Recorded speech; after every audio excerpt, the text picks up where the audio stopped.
Sekarang kalau teman-teman mau mengecek data yang benar-benar aktif, boleh dipilih filter statusnya, dipilih aktif, terus klik cari.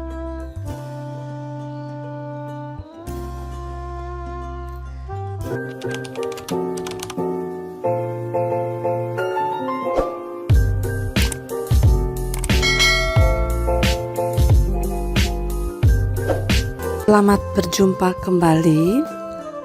Pada kesempatan ini saya akan memberikan tutorial singkat terkait pengenalan untuk akun desa dan kelurahan bagi teman-teman petugas pengisi data desa kelurahan pada aplikasi 6NG Online Kemensos RI.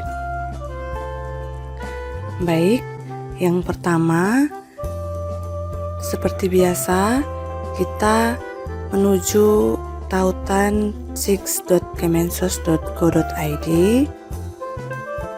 Selanjutnya, setelah muncul halaman untuk login, teman-teman silahkan memasukkan username serta password yang telah diberikan oleh dinas sosial masing-masing. Nah, setelah user dan password dimasukkan, silakan diinput juga 4 angka kode CAPTCHA di kolom kiri bawah. Setelah kode CAPTCHA diisi, teman-teman, muncul dashboard selamat datangnya untuk akun teman-teman pengisi data desa kelurahan. Nah, kita lihat di sebelah kiri ini ada beberapa menu. Ada 5 menu besar, yang mana 3 menunya itu dibagi menjadi beberapa submenu. Saya jelaskan. Yang pertama, untuk menu DTKS, ketika teman-teman klik maka akan muncul 2 submenu. Submenu yang pertama adalah submenu view DTKS. Silahkan diklik dan akan tampil halaman untuk submenunya. Yang kotak paling pertama adalah desa kelurahan. Kotak ini teman-teman tidak perlu lagi mengisi atau memilih desa dan kelurahan, karena yang tampil ini adalah akun desa dan kelurahan masing-masing. Nah, kita lanjutkan di kolom nama, kolom nik, nomor KK, PS NOKA, ada filter status juga, filter disabilitas, juga filter penilaian 6GIS. Nah, untuk kolom-kolom ini fungsinya adalah ketika teman-teman mau mengecek data DTKS masing-masing, bisa per individu, bisa juga per kartu keluarga. Nah, sekarang boleh teman-teman input dengan nama juga boleh, nik juga boleh, nomor KK juga boleh. Tetapi saran kami sebaiknya dengan nik untuk mencari pribadi, dengan nomor KK untuk mencari struktur anggota keluarganya. Nah, di sini teman-teman, penting teman-teman saat mengecek itu dengan nomor kartu keluarga juga, karena contohnya begini teman-teman.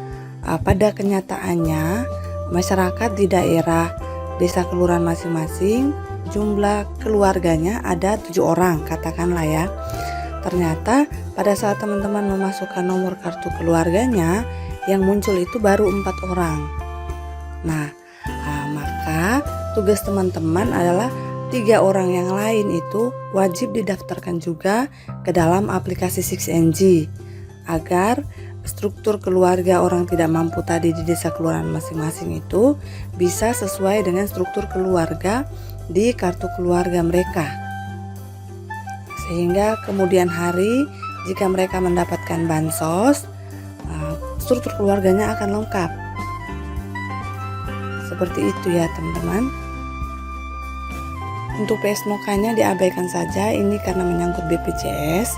Sekarang untuk nomor BPJS kan aturan baru, NIK itu sudah bisa jadi identitas untuk berobat.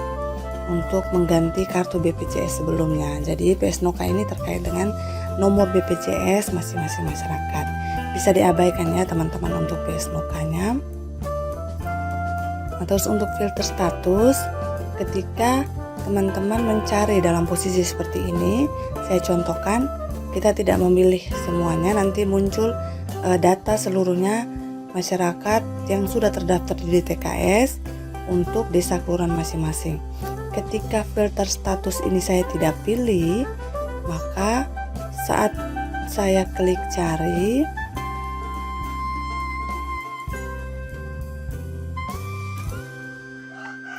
akan muncul data-data yang tidak padan atau tidak aktif di dalam DTKS. Muncul semua. Nah, di sini kita lihat jumlahnya ada 926 pada saat saya tidak memilih filter statusnya.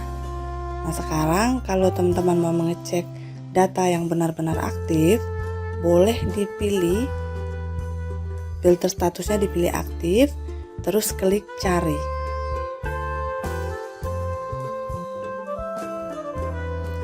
Nah, ketika diklik cari, maka akan muncul data-data yang aktif saja teman-teman. Tadi aktif saja itu 595 dari yang awalnya, kalau semua itu 900 lebih. Teman, terus kita coba dengan filter disabilitas. Nah, filter disabilitas ini juga penting teman-teman. Kalau memang di kondisi realnya masyarakat desa kelurahan masing-masing ada yang menyandang disabilitas atau sebagai penyandang disabilitas, entah disabilitas fisik, intelektual, mental maupun sensorik, wajib teman-teman harus konfirmasi di dalam aplikasi 6NG-nya. Saya coba untuk memilih penyandang disabilitas fisik, kita cari. Nah, ternyata ada ya teman-teman, nanti keterangannya di sini, keterangannya disabilitas apa gitu. Nah, fungsi dari teman-teman harus melakukan konfirmasi disabilitas itu adalah agar Kementerian Sosial tahu di wilayah teman-teman itu yang disabilitasnya itu jumlah berapa orang, sehingga di kemudian hari ketika ada intervensi bantuan khususnya untuk PKH ataupun disabilitas, PKH komponen disabilitas, maka by data DTKS di dalam 6NG itu bisa terbaca teman-teman. Jadi yang keterangan disabilitasnya ada bisa menjadi bahan pertimbangan dari Kementerian Sosial untuk menetapkan juga yang bersangkutan sebagai penerima PKH juga. Baik, untuk kotak informasi yang di atas sudah saya jelaskan. Kita ke arah bawah teman-teman, ini terkait dengan jenis bansosnya. Jadi ada beberapa jenis bansos di Kemensos sendiri teman-teman. Ini teman-teman bisa memilih salah satunya berdasarkan jenis bansosnya. Saya contohkan, kita hilangkan dulu filter disabilitas dengan cara refresh. Setelah itu, misalnya kita mau mencari PKH ya teman-teman, bisa diklik di PKH, terus silahkan dicari. Maka akan muncul nama-nama penerima PKH-nya.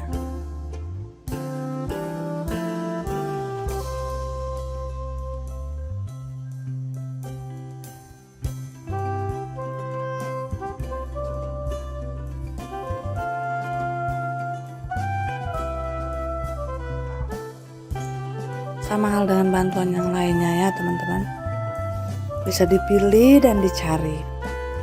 Nah, kita lanjut ke submenu yang kedua dari menu besar DTKS, yaitu menu rekap DTKS.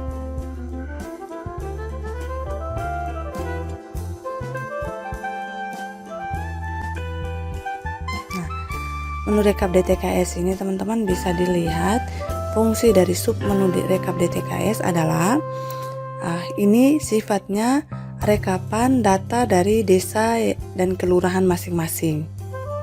Nah, jadi di sini dilihat ada periode SK-nya. Bisa teman-teman pilih juga. Di sini nama desanya, terus jumlah individu dalam DTKS itu berapa. Dari jumlah individu itu jumlah keluarganya berapa, dan ada beberapa data yang perlu dilakukan perbaikan. Jadi di submenu ini teman-teman sifatnya hanya merupakan rekapan untuk data DTKS setiap desa dan kelurahan. Saya lanjutkan, kita masuk ke menu besar yang kedua, yaitu verifikasi kelayakan. Nah, verifikasi kelayakan silakan diklik. Nah, untuk menu verifikasi kelayakan ini merupakan menu juga yang penting, yang mana fungsinya itu teman-teman bisa lakukan catatan pentingnya. Penindaklayakan dengan alasan sudah mampu PNS atau TNI Polri dan alasan sejenisnya akan mengeluarkan keluarga dari DTKS. Yang berikut, penindaklayakan bansos dengan alasan tidak layak bansos masih layak PBI akan menindaklayakan semua bansos keluarga kecuali PBI.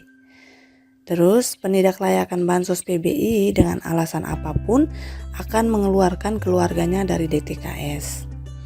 Nah, di sini teman-teman perlu diketahui bahwa untuk periode sebelumnya, ketika teman-teman melakukan verifikasi kelayakan terhadap sebuah keluarga atau orang KPM, itu teman-teman hanya memberhentikan yang bersangkutan dari perolehan bansosnya, tetapi dia tetap di dalam DTKS. Nah, untuk saat ini ketika teman-teman melakukan penindaklayakan dengan alasan apapun, maka teman-teman tidak hanya memberhentikan yang bersangkutan untuk mendapatkan bansos, tetapi teman-teman mengeluarkan juga keluarga tersebut dari DTKS-nya. Nah, sehingga harapan kami teman-teman perlu mengecek di lapangannya seperti apa, perlu dibahas di dalam musyawarah desa agar keputusan yang teman-teman ambil itu kita tidak menyusahkan masyarakat yang tidak mampu. Jadi asas praduga tak bersalah ya teman-teman.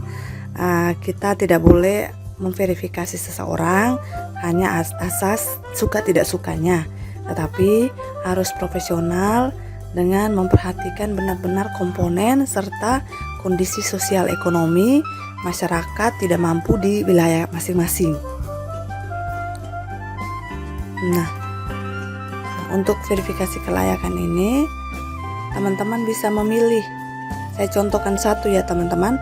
Nanti jelasnya saya buatkan tutorial di video terpisah, tetapi sekarang saya contohkan untuk satu KPM saja. Misalnya ini ya teman-teman, sebagai pengurus kita klik icon pensil, muncul verifikasi data BNBA. Nah, di sini teman-teman misalnya setelah teman-teman cek ternyata yang bersangkutan tidak layak. Alasannya adalah mungkin salah satu anggota keluarganya PNS atau TNI Polri. Ini saya contohkan ya teman-teman. Maka teman-teman bisa klik di sini, bisa dipilih tidak layak. Terus alasannya teman-teman silakan pilih keluarga PNS TNI Polri. Setelah itu untuk yang lainnya juga silakan dipilih TNI Polri. Nah, setelah semuanya teman-teman pilih, maka silakan disimpan. Nah, ketika simpan maka data tersebut akan hilang dari verifikasi kelayakan desa kelurahan masing-masing dan akan terkirim ke Dinas Sosial Kabupaten Kota di daerah teman-teman masing-masing. Nah, ini saya contohkan saja ya teman-teman, jadi saya tidak simpan, saya tutup. Dan kita kembali ke dashboard untuk verifikasi kelayakan. Saya contohkan satu tadi sudah.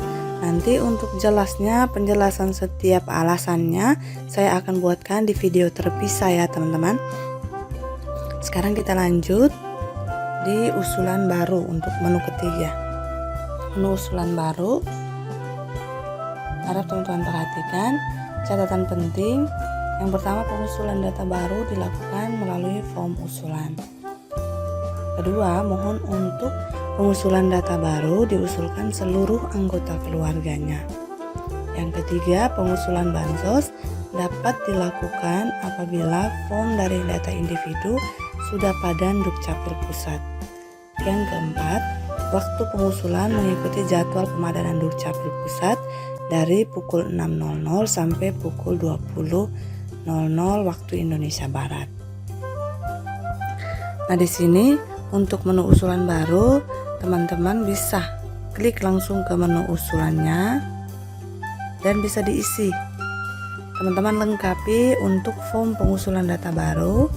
Data atau komponen yang perlu teman-teman lengkapi ini sesuai dengan data atau indikator di dalam kartu keluarga masing-masing masyarakat yang akan kita usulkan.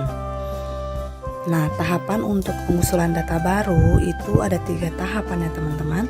Setelah diisi data individu, Badan Dukcapil Pusat akan dialihkan ke langkah atau tahapan kedua, yaitu survei kriteria. Setelah itu, tahapan yang ketiga adalah pengusulan bantuan sosialnya. Nah, untuk penjelasan usulan baru ini saya sudah buatkan di video saya ya teman-teman. Boleh dicek kembali di daftar tutorial video usulan data baru. Baik, ini saya tutup ya teman-teman. Jika form tadi sudah dilengkapi, maka akan muncul di halaman ini. Silakan lanjutkan inputannya sesuai dengan hasil musyawarah desa dan kelurahan. Kita lanjut ke menu perbaikan data. Nah, menu perbaikan data sendiri ada 2 sub menunya. Yang pertama, ganti pengurus bansos. Nah, untuk ganti pengurus bansos ini teman-teman, ini fungsinya kita bisa mengganti kepengurusan bansos KPM dengan alasan merantau ataupun meninggal, sehingga harus digantikan kepada anggota keluarga lainnya yang usianya sudah di atas 17 tahun. Jadi saya contohkan, misalnya sebuah keluarga ada 4 anggota keluarga, ibu rumah tangga tersebut merupakan pengurus bantuan sosialnya. Nah, ibunya tersebut ternyata sudah pergi ke daerah perantauan selama mungkin sudah sampai puluhan tahun dan belum pernah pulang. Nah, ketika bansos keluar, nama ibu yang selalu muncul. Nah, maka teman-teman bisa melakukan pergantian pengurusannya ke kepala keluarganya. Dalam hal ini suami dari ibu tersebut. Nah, itu teman-teman bisa gantinya di menu ini ya, sub menu ini ya.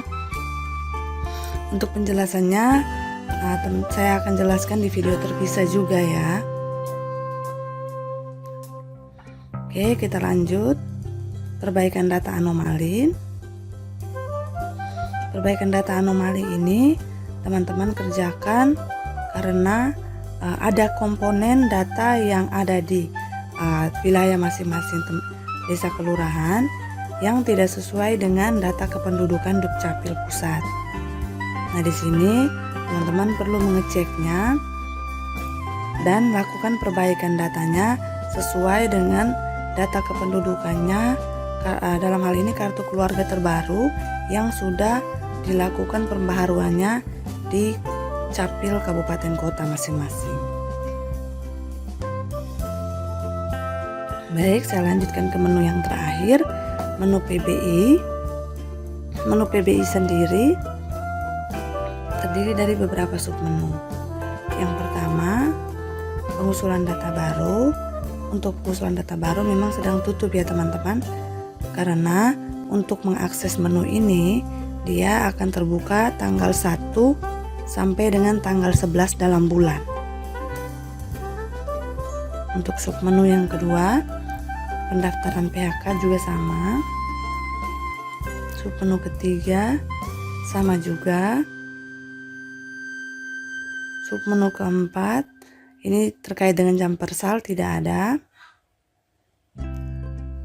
Submenu yang kelima ini terkait dengan pendaftaran bayi baru lahir. Nah, ini perlu teman-teman lakukan pendaftaran. Ketika muncul nama seperti ini, maka teman-teman wajib mencari tahu informasi dari bayi yang bersangkutan. Teman-teman harus ngecek datanya di data kependudukannya. Data bayi tersebut harus sudah ada di dalam data kependudukan itu, baru teman-teman lakukan perbaikan datanya di submenu ini. Kita lanjut ke menu PBI nonaktif. Untuk menu PBI nonaktif, muncul nama-nama KPM penerimaan bantuan PBI yang dengan statusnya tidak aktif. Nah, di sini teman-teman bisa lihat dari kecamatan sampai kepada statusnya itu kenapa nonaktifnya. Ada yang meninggal, pindah segmen, dan pekerjaan tidak sesuai. Nah, demikian teman-teman yang bisa saya jelaskan terkait dengan pengenalan akun petugas pengisi data desa kelurahan pada aplikasi 6NG online-nya. Nah, jika ada pertanyaan, boleh teman-teman sampaikan lewat kolom komentar. Nah, sekian dan terima kasih. Selamat bekerja untuk teman-teman pengisi data desa dan kelurahan.